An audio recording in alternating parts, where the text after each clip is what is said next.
ஒரு விழாவில் இளைஞர் ஒருவர் தன்னுடைய பழைய ஆசிரியர் ஒருவரை சந்திக்கின்றார். அப்போது அந்த முன்னாள் மாணவர் அந்த இளைஞர் என்னை தெரிகிறதா என்று அந்த ஆசிரியரிடம் கேட்கின்றார். ஆசிரியரோ எனக்கு ஞாபகம் இல்லையே, எனக்கு நினைவில் இல்லை, நீங்களே யார் என்று உங்களை அறிமுகம் செய்து கொள்ளுங்களேன் என்றார்.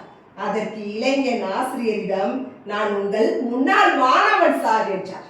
அதற்கு அந்த ஆசிரியர் ஓ அப்படியா, மிக்க மகிழ்ச்சி, இப்போ எங்க உள்ளீர்கள், என்ன செய்கிறீர்கள், உங்கள் லைஃப் எப்படி உள்ளது என்று கேட்டார். அதற்கு அந்த இளைஞன் நான் ஆசிரியராக உள்ளேன் என்றார். ஓ அப்படியா, ரொம்ப சந்தோஷம், சரி ஆசிரியராக வேண்டும் என்ற அந்த எண்ணம் உங்களுக்குள் எப்படி வந்தது, உங்களை தூண்டியது எது என்று கேட்டார். நான் உங்களால் தான் சார் தூண்டப்பட்டேன், உங்களை பார்த்து தான் நானும் ஆசிரியராக வேண்டும் என்ற உணர்வே வந்தது, உங்களுடைய செயல்களின் தாக்கத்தினால் தான் நானும் கற்றுக் கொடுக்கும் தொழிலில் உள்ளேன் என்றார். ஓ அப்படியா, சரி என்ன தாக்கம், எந்த மாதிரியான தாக்கத்தினை உங்களிடத்தில் உண்டாக்கினேன் என்று கேட்டார்.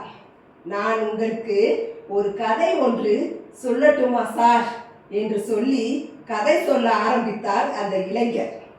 ஒரு நாள் என்னுடைய வகுப்பு தோழர் மிகவும் விலையுயர்ந்த கடிகாரத்தை அணிந்து வந்தார். அப்படிப்பட்ட ஒரு கை கடிகாரம் வாங்குவது என்னுடைய சக்திக்கு அப்பாற்பட்டது. எனவே அதை நான் திருட நினைத்து அவர் கடிகாரத்தை பாக்கெட்டில் வைத்திருந்த போது எடுத்து விட்டேன். அவர் வகுப்பறைக்குள் வந்தவுடன் தன்னுடைய கடிகாரம் காணவில்லை என்று ஆசிரியரிடம் புகார் செய்தார். ஆசிரியர் அவர்களும் இவருடைய கடிகாரத்தை எவர் எடுத்திருந்தாலும் அதனை திரும்ப கொடுத்து விடுங்கள் என அறிவித்தார். நான் எப்படி கடிகாரத்தை திருப்பி தருவேன் என நினைத்து எனக்கு மிகவும் சங்கடமாக போய்விட்டது. ஆசிரியர் வகுப்பறையின் கதவை மூட செய்தார். எல்லோரையும் எழுந்து நிற்க சொன்னார். எனக்கு மிகவும் அவமானமாக போய்விட்டது. மாணவர்களே வரிசையாக நில்லுங்கள், ஆனால் எல்லோரும் கண்ணை மூடிக்கொண்டுதான் நிற்க வேண்டும்.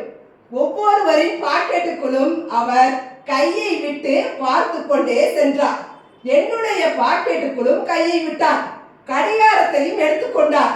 ஆனால் எல்லோரும் கண்களை மூடி இருந்ததால் எவரும் எதையும் பார்க்க இயலவில்லை. பின்னர் அந்த கடிகாரத்தை உரியவரிடம் கொடுத்து விட்டார். ஆனால் இது பற்றி ஒரு வார்த்தை கூட என்னிடம் கேட்கவில்லை. வேறு எவரிடமும் இது பற்றி கூறவோ சம்பவத்தை விவரிக்கவோ இல்லை. என்னுடைய மானத்தை காப்பாற்றினார். என்னை திருடன், மோசடிக்காரன் என்றெல்லாம் திட்டாமல் ஒன்றுமே பேசாமல் இருந்தார். என்னிடமும் எதுவும் கூறவில்லை. கடிகாரத்தின் உரிமையாளரிடமும் இது பற்றி எதுவும் கூறவில்லை.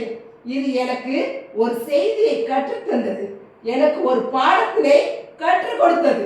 கற்பித்தல் என்பது எவ்வளவு ஒரு அற்புதம், இதைத்தான் என் வாழ்க்கையில் மேற்கொள்ள வேண்டும், கற்பித்தலை செய்ய வேண்டும் என்று விரும்பினேன். அந்த ஆசிரியர் தாங்கள் தான், இப்பொழுதாவது என்னை தெரிகின்றதா என்று கேட்டார்.